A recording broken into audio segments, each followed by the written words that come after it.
Hello, I'm Dr. Peng Tiam. I'm the Medical Director of Parkway Cancer Centre from Singapore. I started practicing oncology back in 1986, so I've been an oncologist for 33 years. And over this period of time, I've seen so many changes in terms of cancer treatment. We have seen major advances.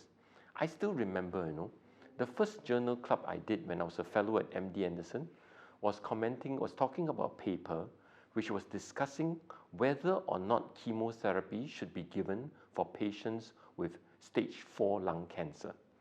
It was a randomized trial comparing those who have chemotherapy and those who don't have chemotherapy.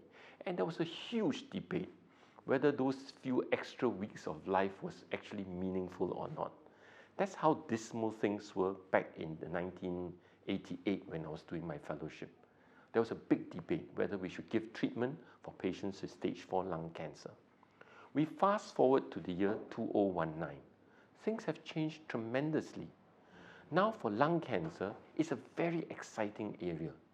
We know that in patients with lung cancer, it is very important to understand the molecular genetics of the cancer. If you're a lung cancer patient today and you carry the EGFR mutation, all you need to do is to pop a tablet, just a tablet, a targeted agent. And with this alone, more than half of you will have a chance of being alive at the end of 5 years. Can you see the big difference? In those days, we're talking about chemotherapy, which was toxic, which may give you a benefit of a few weeks. And now we're talking about an oral tablet, which can prolong your life for as long as 5 or more years. That's how much advancement we've seen in the treatment of cancer. We have been able to control cancer so much that we talk about living with cancer. In other words, although we're not curing patients of their cancer, we are able to keep the cancer under control, to maintain good quality of life and to prolong life. And this, we hope one day, will be translated into more cures for cancer. Another very important development in cancer is the use of immunotherapy, the way in which you awaken the body's immune system such that the immune system will help us to keep the disease under control. I still remember a patient that I treated in year 2002, a patient with kidney cancer, that was treated with a very old drug called interferon, which is supposed to boost the patient's immune system. That patient has been off treatment for 10 years and has remained disease-free. So it's very important that we continue to keep in touch, we continue to research into how we can harness the body's most important defense mechanism, which is the immune system, in the fight against cancer. The challenges which I see today is that in many centers, cancer continues to be treated in a very compartmentalized manner. I'm a surgeon, you come to see me, I cut. I'm an oncologist, you come to see me, I give you drugs. I'm a radiation oncologist, I radiate. What I think is greater collaboration. So what we have in our center, for example, is that we work very closely with one another.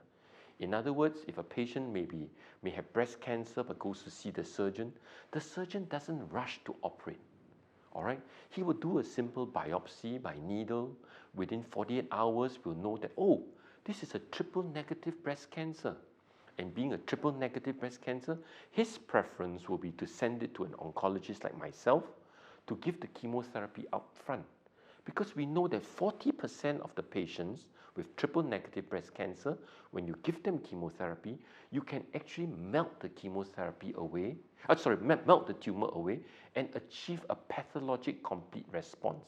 A pathologic complete response means that even after they remove that little residual area, there's no cancer found. And in these patients, you have a greater than 90% chance that the patient will be cured of the cancer. So what is needed in actual fact is this mutual trust amongst the doctors. No rush. The patient will come back to you.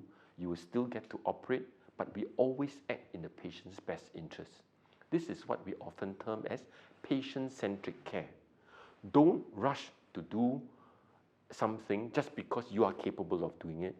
Share the patient with your colleagues to ensure that you all provide the patient with the best possible care. That's exactly what I'm talking about. Parkway Cancer Centre is where we have all come together.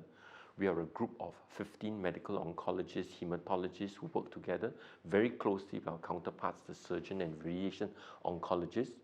We have a very good understanding of what each party can do. This is to ensure that we can provide the patient with the care that he or she needs. Besides just the medical treatment, we are very focused in providing holistic care.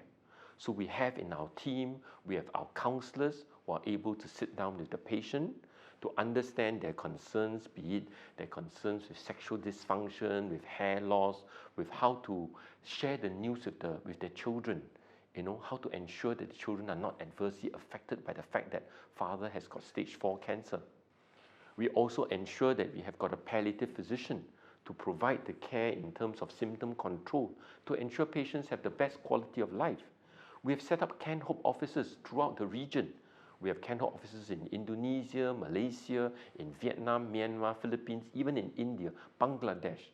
The reason why we have these Can Hope offices is to ensure that patients, even after they've completed their chemotherapy or their treatment in Singapore and have gone back to their home country, there will be a point of reference whereby they can reach to make sure that they remain connected to us.